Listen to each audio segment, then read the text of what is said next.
Gervonta, Tank Davis, let Shakur Stevenson, Devin Haney know y'all ain't built like that, bro.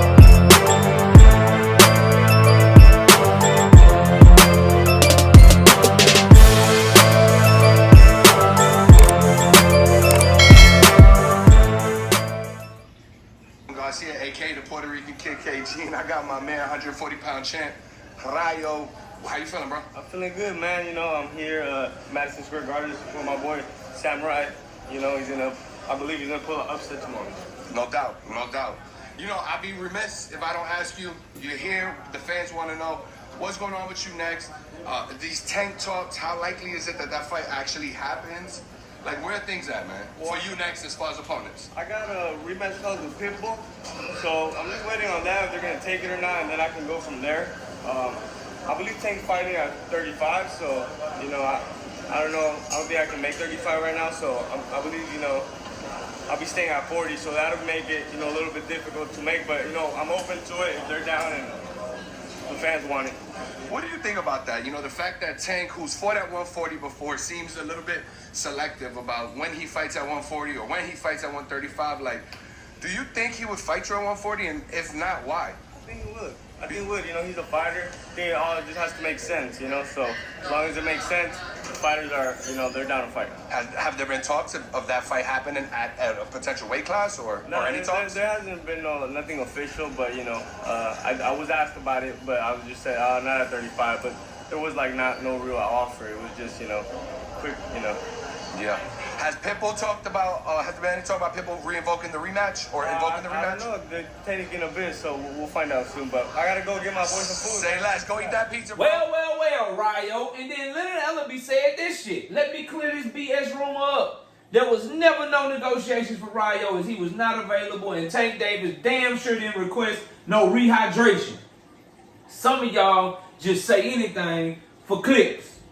Smash the like, sub to the channel, share the video, turn on your notifications. How did we get here? I tell you how we get here. Robert Garcia capping ass, bro. Robert Garcia's capping ass that takes age like fine wine. That's why I always caveated the Rayo duck shit with if Robert Garcia is telling the truth. And I told y'all, these are my opinions if he is telling the truth. But I don't know Robert Garcia to be a liar, so I'm going to roll with it. Well, guess what, Robert Garcia? Both Rayo Valenzuela and Leonard Ellaby said, your ass is a lie. Tank Davis didn't send no goddamn offer for 135 pounds for Jose Rayo Valenzuela. And Jose Rayo Valenzuela is not available because he got a fucking rematch clause like I've been telling y'all he got. And it seems like Robert Garcia started off telling the truth when I was riding with Robert Garcia and he was saying Rayo's not available. He got the rematch with Pitbull Cruz. He's taking some time off to the rest of the year. He fights at 140. He's not going to be ready to fight no Tank Davis fight. Then he bit the bullet trying to clout chase, and he talking about the offer was 135. Rayo is 140 champ. And then when you listen to Rayo talk, he said, yeah, they called me, but they ain't really sent no offer. They asked me about it. I said I can't do 135, 140. Okay, no problem. I can't do 135 on 140. So Rayo didn't want the fight. Did Rayo duck Tank Davis? In my opinion. I'm going to say no because Leonard Ellaby cleared everything up with there was never any negotiation. That he cleared that shit up. So did Rayo himself. What I will say and what I still stand on is Rayo Valenzuela has no business telling Tank Davis no because of a weight class. Then I need these fighters to stop trying to act like they want to fight Tank. If you don't want to fight him in his weight class, stop acting like you want to fight him, bro. Stop acting like you want to fight him. Just go on about your business. Good luck at 140, bro. And when Tank move up to 140, if y'all decide y'all fighting each other, y'all doing this, y'all doing that, he'll get whichever one is left standing. He gonna handle his business at 135, then he'll get whichever one is left standing, bro. That's it. That's all. But Robert Garcia, we got to put him in the Calvin Ford box now, y'all. We got to take him and throw his ass in the Calvin Ford box because Robert Garcia kept acting like he was an authoritative speaker when it came, to the career of Jose Rayo Valenzuela. He acted as if he could tell us what was going on with the decisions behind the scenes of Jose Rayo Valenzuela. And it turned out that that's not the case. Turns out that he was capping when he said the offer was 135, not for 140. Turns out he was goddamn capping. So just like we do with Calvin Ford and Kenny Ellis, when we say, hey, they're great trainers, at least on my channel, this is how I'm carrying Robert Garcia. You watching this video, you can do whatever the fuck you want to do. But for me, based off of what just happened in this situation, what Robert Garcia was saying, what Rayo just said on that video I played for y'all, in the words of Leonard Ellaby that he typed on Twitter, Robert Garcia has proven to me that when it comes to Jose Rayo Valenzuela and the fighters that are in his camp, he's strictly just a fucking trainer. He is great. He is in the running for Trainer of the Year every year since I started this goddamn channel. From 2021 to 2024 right now, Robert Garcia has been on a phenomenal run. You cannot take that from him. When you hear him give instructions in the corner, he know what the fuck he talking about. When you see the fighters that come out of his stable, a lot of different weight classes, a lot of different fighting styles, and bro, he can train them all. I give him mad props for that, mad respect for that, for what Robert Garcia is as a trainer. But when it comes to telling you what's going on behind the scenes with the business of his fighters, I don't trust him further than I can throw him. And I'm strong as hell, but I probably can't throw Robert Garcia out this goddamn room. So if I can't see the motherfucker, I don't fucking trust this. Is what I'm telling you, bro. It's what I'm telling you. Because he was proven to be dead wrong when it came to Tank and Rayo. He is in the Calvin Ford box. Calvin Ford, Kenny Ellis, great in the ring with adjustments, great preparing Tank Davis for the fight, but they ain't got shit to do with who Tank Davis decides to fight and how he decides to move with his business. They ain't doing nothing but giving their opinions, just like it seemed like Robert Garcia ain't doing shit but giving his opinion. So we taking him from over here and we putting his ass in the box with Calvin Ford and Kenny Ellis. You just a trainer. We don't trust you when you get to talking about the business of the fighters that you train. Moving on from that, bro. Moving on from the Tank and Rayo situation. I ain't calling Rayo a duck no more. I ain't calling Rayo a duck. I can't say he ducked Tank Davis, bro. I can't say that. Because, not only because of what he said, but because of what Tank Davis' side said. So when you got him saying he ain't getting an offer, and you got Leonard Ellaby saying wasn't no negotiations, okay, I'm rocking with it. I'm rocking with it. And he said because Rayo wasn't available, which goes back to my previous reporting, that Pitbull Cruz got a goddamn rematch clause. Robert Garcia tried to throw us all off, but goddamn it, he got a rematch with Pitbull Cruz. So we all for that. That just leaves us Lamont Roach and a pinky slither of a hope of Vasily Lomachenko, bro. In all likelihood, it's looking more and more every day like we just waiting on the Lamont Roach announcement. Things that will still make you hope that it's Lomachenko. They still got that goddamn Vegas venue booked. They still got that Vegas venue booked. And Lomachenko is still in the States, and he ain't said shit. And Tank ain't said shit about Loma ducking him. Maybe it could still be a slither of hope that it's Lomachenko. But it is looking more and more and more like Lamont Roach. Now, is Lamont Roach a cherry pick? Is Lamont Roach a cherry pick? Because that's what people are saying, that Lamont Roach is a cherry pick for Gervonta Tank Davis. All that speaks to is how great of a fighter people truly think Gervonta Tank Davis is without telling you that they think he's a great fighter.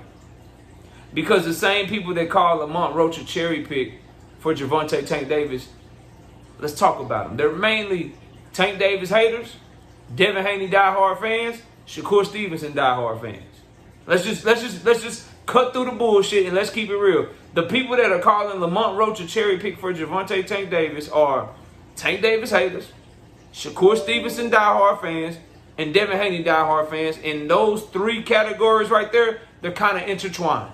Because if you're a diehard Shakur Stevenson fan, you probably talk a lot of shit and have a lot of negative shit to say about Gervonta Tank Davis. If you are a diehard Devin Haney fan, you probably talk a lot of shit and got a lot of negative shit to say about Gervonta Tank Davis. But what I would ask is that, why do you hold Gervonta Tank Davis to a higher standard than you hold your favorite fighter to?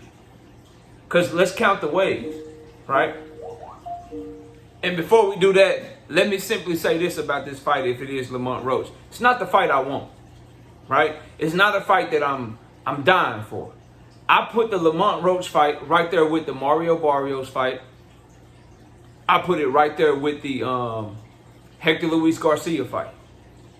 Right? Where good fight, fighting a champion, right? It's Tank Davis, so I'm buying it, I'm watching it, I'm a fan, you know. But there's other fights at that time in that place that I wanted to see more. But because of who Lamont Roach is, number one, he's not a fucking cherry pick. We'll get to that when I get to counting the ways.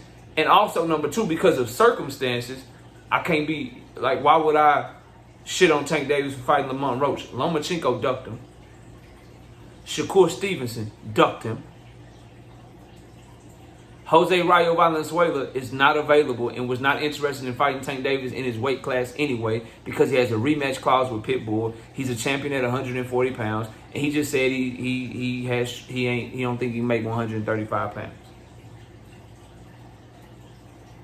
Your other options are Gary Antoine Russell coming off of a fucking loss to Alberto Puello.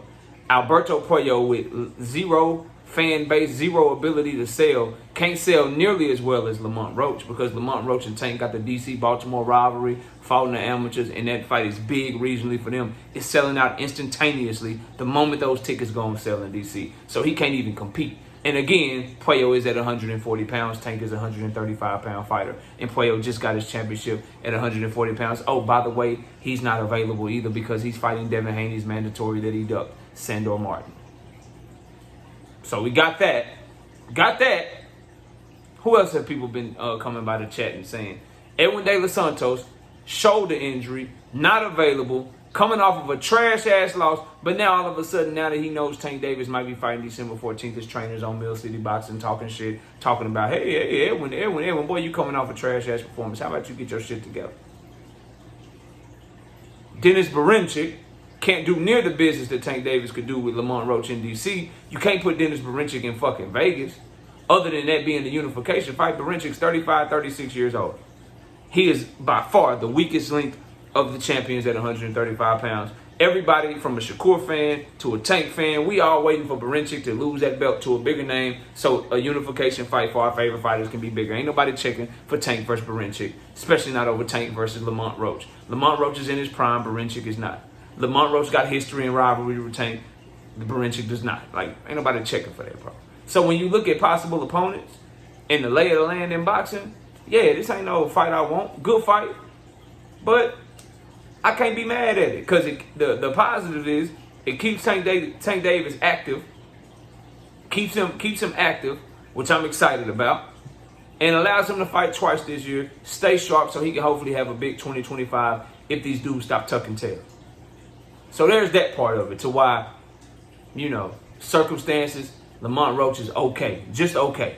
Ain't nobody caking for it. Ain't nobody gonna act like it's the biggest thing in the world. Tank Davis knock him out. That's what the fuck he supposed to do. Of course, I'm gonna talk my shit because Tank is my favorite fighter, but he's just doing what he supposed to do, just like he did what he supposed to do to Ryan Garcia, just like he did what he supposed to do to all these. There's only a couple people that I'm gonna really be like amped for him to fight. That's your Loma, that's your Shakur, that's your Devin, that's your Teofimo.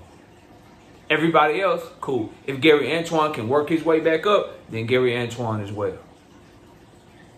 That's it. If Williams Zepeda beats Shakur Stevenson if they fight, then now we're talking about some fucking Williams Zepeda shit. Now I'm amped for that fight too. So that's where I'm at with that shit. Now, as far as to you Shakur diehard fans and the Devin Haney diehard fans and that love to shit on Tank Davis because you view them as some sort of rival to Tank Davis, let me just say this, bro. If you did not have a problem with Shakur Stevenson fighting Joe Cordina, how could you have a problem with Tank Davis fighting Lamont Roach? It's because you hold Tank Davis to a higher standard than you hold your favorite fighter to. You know that Tank Davis is greater and better than your favorite fighter, Shakur Stevenson. Because if you're okay with Shakur Stevenson fighting somebody coming off of a knockout loss, but you're not okay with Tank Davis fighting somebody coming off of a victory, a damn good victory, then that means you know that you believe in your heart Tank Davis is better than Shakur Stevenson. If you're okay with Shakur Stevenson pulling up Joe Cordina, who was not a champion, and coming off of that knockout loss that I just previously mentioned, and you're okay with it because you love the idea of Shakur Stevenson staying busy, but you got some sort of issue with Tank Davis staying busy against a current champion who did not come off of a loss, who's moving up in weight, then bro, you just hold Tank Davis to a higher standard. You believe that he's better than your favorite fighter. You believe he's better than your favorite fighter. If you're a Devin Haney fanatic watching this video and you somehow are shitting on Tank Davis and Lamont Roach, but you ain't got no problem with Devin Haney versus Regis Prograis, must I remind y'all that Regis Prograis looked like shit against Zorilla? Like, that's my problem with a lot of people, bro. Like, y'all forget that a lot of you were okay with Devin Haney fighting Jorge Linares, who had been knocked out multiple times. Jojo Diaz coming up in weight, who looked like trash against Rachmanov, who had a very competitive fight against Javier Fortuna. How are those good fights? How are those okay fights? How is Regis Prograis, 35 years old, looking as trash as he looked against Zorilla? How is that better than Lamont Roach still in his prime? Way better boxing skills than Regis Prograis. Way better amateur pedigree than Regis Prograis. The same, champion, just like Regis Prograis was a champion. Top 3 in his weight class, just like Regis Prograis was top 3 in his weight class, but far more skilled than Regis Prograis ever been, bro. Just watch both of them fight. But these are the things that you won't talk about. You'll big up and you'll act like Regis Prograis was some sort of fucking phenomenal fighter when Devin fought him. And Lamont Roach is trash. But when you look at the context of when Devin actually fought Regis, how Regis was looking, the holes he showed in his game against a lesser fighter, Glorilla, then you put that into perspective. That's why I said Devin was going to 12-zip him. So if Regis is okay for Devin as a quote-unquote stay busy fight, or a fight that's good for his career, if Joe Cordina is good for Shakur Stevenson to get a bag and stay active, why the fuck ain't Lamont Roach cool for Tank Davis to stay active and get a bag and keep building his brand and keep building his fan base? What's wrong with that, bro? Considering that your favorite fighters don't want to fight Tank right now anyway. If your favorite fighter, if you're watching this video and your favorite fighter is Devin Haney, when the last time he called out Tank Davis? He don't want to fight Tank right now anyway. Yeah. He don't want to fight Tank right now anyway. If your favorite fighter is Shakur Stevenson, he don't want to fight Tank right now, and he can't fight a fucking soul right now. Because he hurt his hand throwing a regular routine body shot, and he's not available. He just canceled his Joe Cordina fight. So I'm sorry. Just because your favorite fighter might not fight again this year, and your favorite fighter not available, that don't mean I want Tank Davis on the shelf. Stay active. Fight a champion. Build your legacy. And I hope he go down to 130 to fight him. He made 133 his last fight. Do the same weight count. Do the same shit you did to stay strong in your last count. And shit, just cut an extra 3 pounds if you can. Cut an extra 3 pounds and make 130 so you can take Lamont Roach belt and defend your own belt. Yeah, that's what I want him to do, if possible. I'll be excited for that, bro. That legacy part of it. But once he knocked Lamont Roach out, he's just doing what he's supposed to do. But just remember, if Lamont Roach is a cherry pick for Tank Davis, you really just telling me how great you think Tank Davis is. Y'all let me know what y'all think. I'll see y'all soon. Peace. Gervonta Tank Davis. Let Shakur Stevenson. Devin Haney know y'all ain't built like that, bro.